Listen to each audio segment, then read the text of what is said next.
Japan's death penalty isn't just punishment, it's ritual, secrecy, and psychological torment disguised as justice. From hidden execution dates to trapdoor gallows, it feels more like a dystopian drama than real life, and yet it's happening today. Let's dive right in.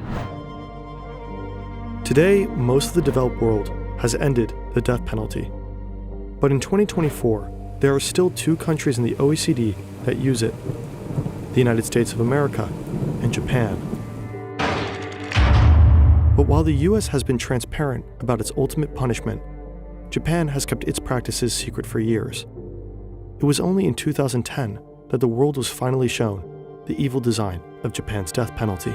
Wow, they build up such an intense atmosphere here, like a horror movie trailer, but for real-world policy. It's wild. The US makes executions into these grim legal spectacles, but Japan turned it into a secret ritual, almost theatrical in its hidden cruelty. The fact that the evil design only surfaced in 2010, that's straight up mystery novel energy. It's crazy how something so modern can still feel medieval. July 26, 2022. Tomohiro Kato is sitting in his cell in the Tokyo Detention Center. 14 years ago, he killed 7 people and injured 10. 東京の警察によると、秋生セクアンでの自傷事件で少なくとも7人が死亡し、10人が負傷しました。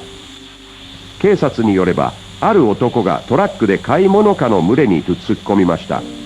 その後、彼はレンタカーから飛び降り、倒した人々を刺し始め、次に恐怖に限った傍観者に注意を向けました。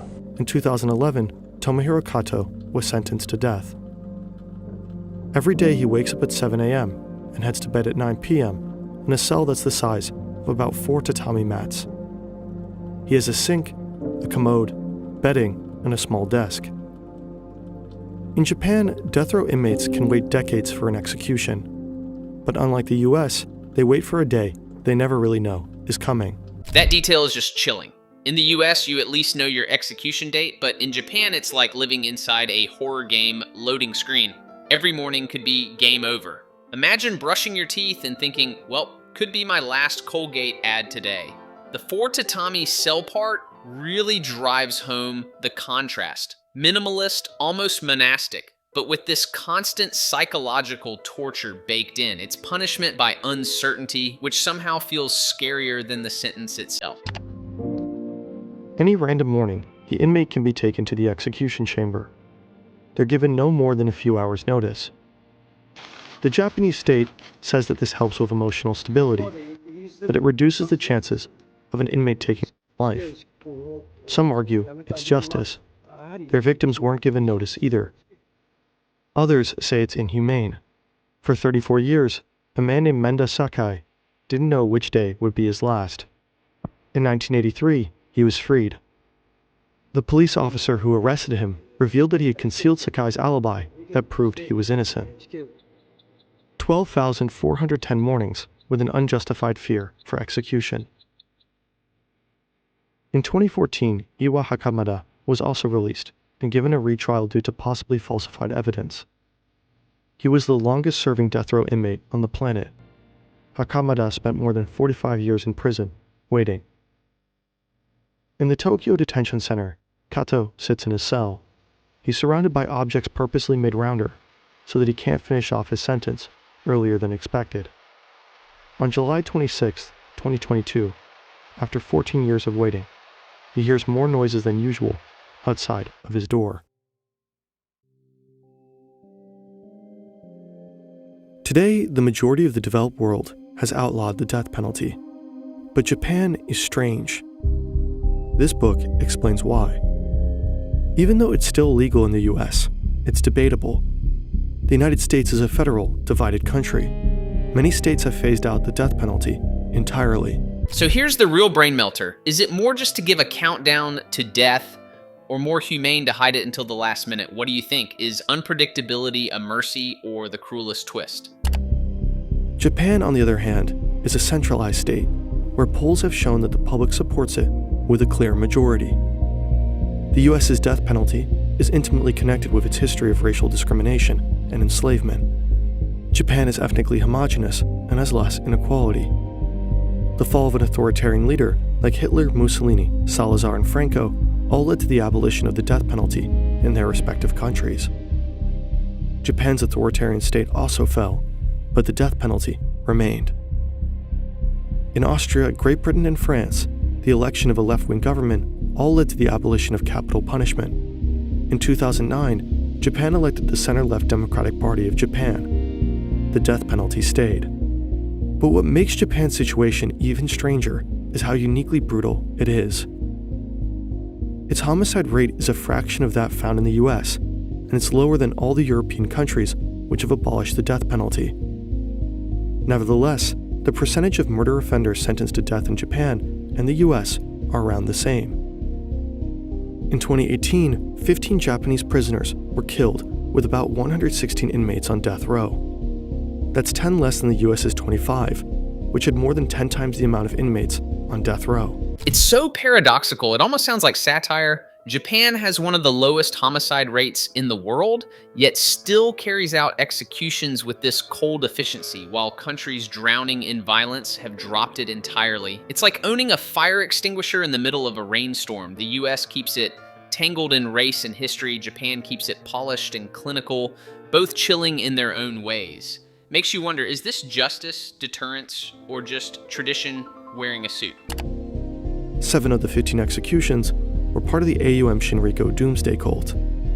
The Japanese state sometimes executes in batches.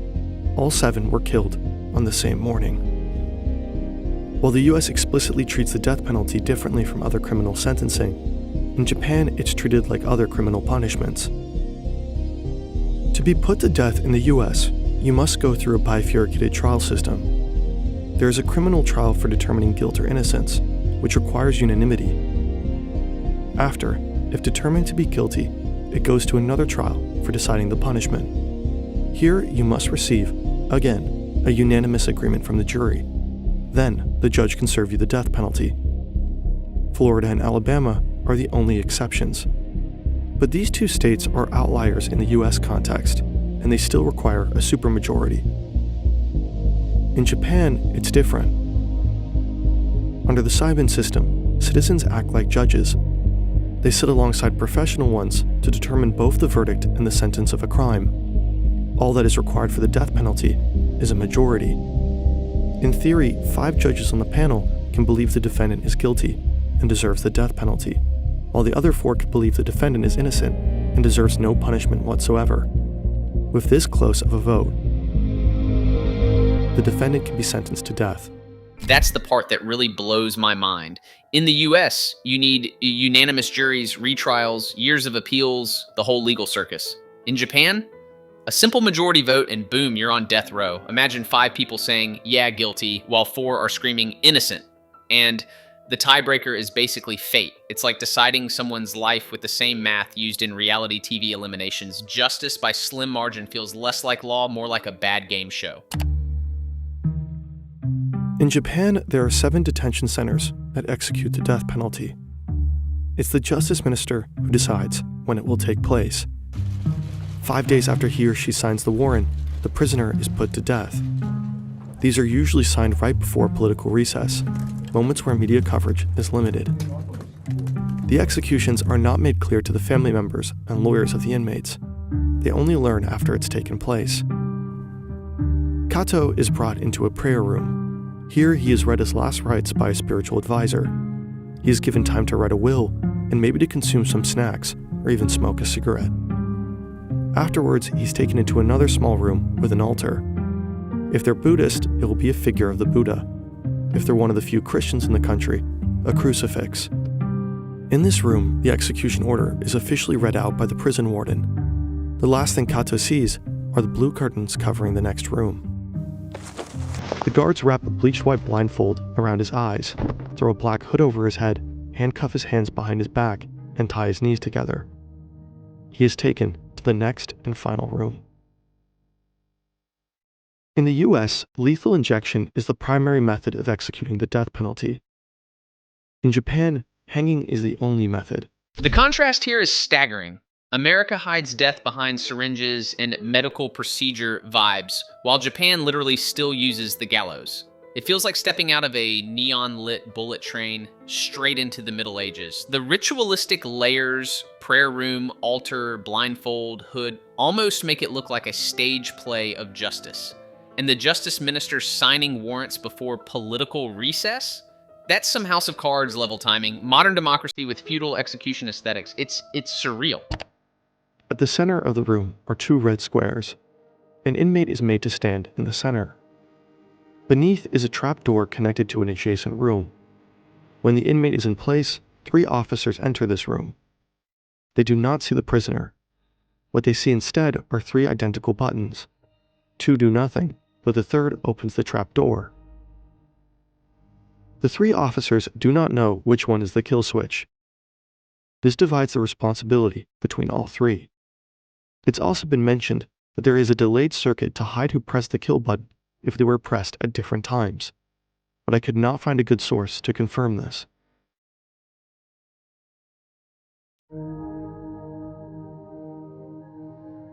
For their service, all 3 officers received 20,000 yen, about $180 each. Watching the execution are a few officials, the head of the detention center, a medical officer, and the prosecutors. The medical officer waits for 5 minutes until confirming the death. After the body is cleaned, the families are notified. The body will be cremated unless the family specifies otherwise. In the case of some high-profile inmates, the ashes are kept in state custody. It was only in 2007 that the Japanese government even released the names of those put to death. The way this is documented feels almost unreal. The precision, the pacing, the little details like 3 identical buttons, and the officers getting exactly 20,000 yen. It's shot and told with such cinematic clarity that you could mistake it for a film script. The hidden kill switch twist? That's pure thriller writing, except terrifyingly, it's all real. Currently, there are 106 inmates awaiting their execution in Japan. The last person sentenced to death row killed 36 people in an arson attack. Tomohiro Kato was the last person executed in the country. I only felt comfortable putting this video in production after it was confirmed that a very specific organization would sponsor it. If topics like this one make you feel eager for positive change in the world, you should check out 80,000 Hours. It's an independent nonprofit that understands that your time is limited, and it wants to help you find a career with more positive impact.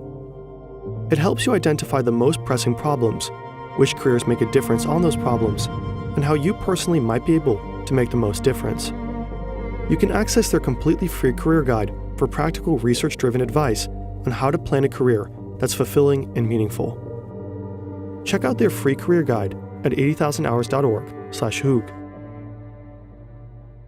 So the strangest part of all this is how Japan's system feels both hypermodern and ancient at the same time. The bureaucracy of forms and ministers mixed with medieval trapdoors and hoods. It's like Kafka designed a stage play and then handed the script to Netflix. The psychological torment, the ritual, the secrecy, it all raises the question, is this really about justice or about maintaining a certain performance of power? Heavy stuff, but also hauntingly fascinating. Hoog made a great video there. Absolutely cinematic and an incredible quality. Check him out. Links in the description. Next time, let's just say we'll be diving into something equally strange, but from a very different corner of animation and history.